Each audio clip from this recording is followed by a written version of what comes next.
Hey guys, this is Jacob from Printability, and this is day one of the slide or glide, patent pending, car project. So this is a car project with balls of wheels. I'll explain this more, but today is the 7th of April 2022, and these are just going to be my list of ideas I've had throughout the day. It's not a big one today, so this will be a short video, but I was thinking about the tyre system for the segments of the ball. And I worked out that obviously I need the tyre to be an equal thickness throughout the entire thing. Otherwise, when it's inflated, it'll bulge out of one side. So I can't have one side being 5 mil thick and then the other side being like 6 or 10 or 2. You know, it would bulge out the thinner side, and you know that would be an uneven tyre as well. So that needs to be looked into.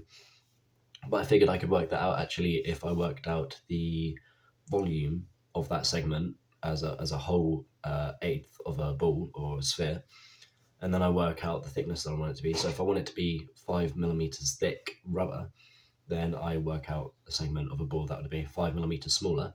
That gives me the outer rim, and then I work out where the inside rim is going to be. So then I work that one out, and then I work out 5 millimeters larger than that one.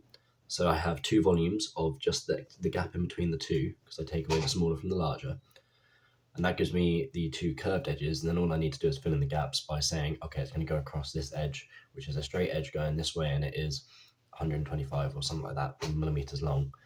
And that one's quite easy because that's just length times width. Boom. Well, length times width times height, but the height is already there. So that should be pretty easy to figure out the volume. I also have to make sure that I put the mushroom plugs, which are going to be holding the tyre in place. They need to be done first in the mould, let to dry, and then the mould be spun, because this will need to be spun continuously on all three axes,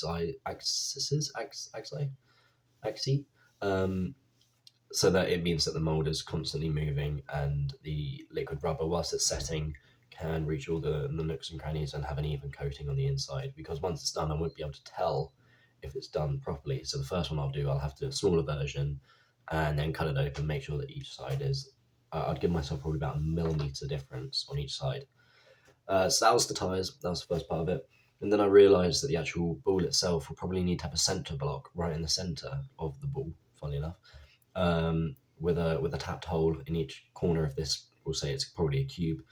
And each tapped hole is going to have a bolt coming through from the middle piece, which is actually the smallest piece of the 3D printed ball, which means I'm probably going to have to machine that at work, because I work in a machining warehouse. So that'll be fine. I can machine the center block and then the center pieces around the outside, which are 8 in each ball.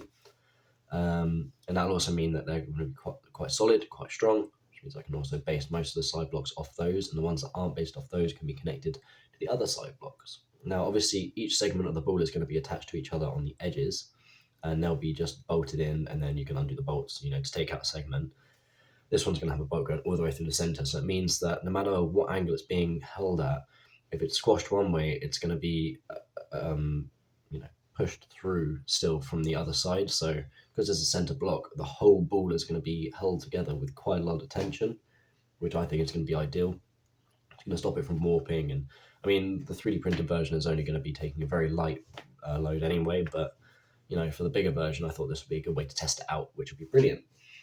So that would be great. And then I also realized that I've been thinking that the axle for the car, I can't think of the word, main drive shaft, that's the one.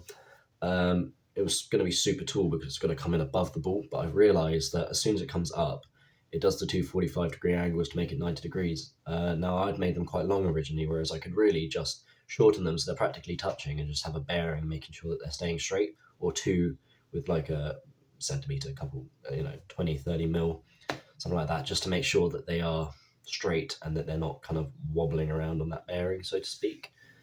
So yeah, that was all I had today. It was a very short one.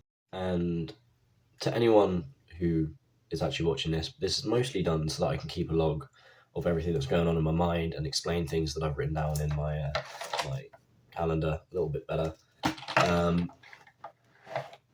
But this is just to kind of express what I'm going through in the days. Some days I write loads, like yesterday I wrote quite a bit, but I've only started this today, so I'll have to cover that in a later video. There will be more videos coming up discussing kind of what I'm 3D printing, the whole idea behind this, why it started. If you guys want those, leave a comment, subscribe to me. All of my social media will be tagged underneath every video. And yeah, hope you guys enjoyed.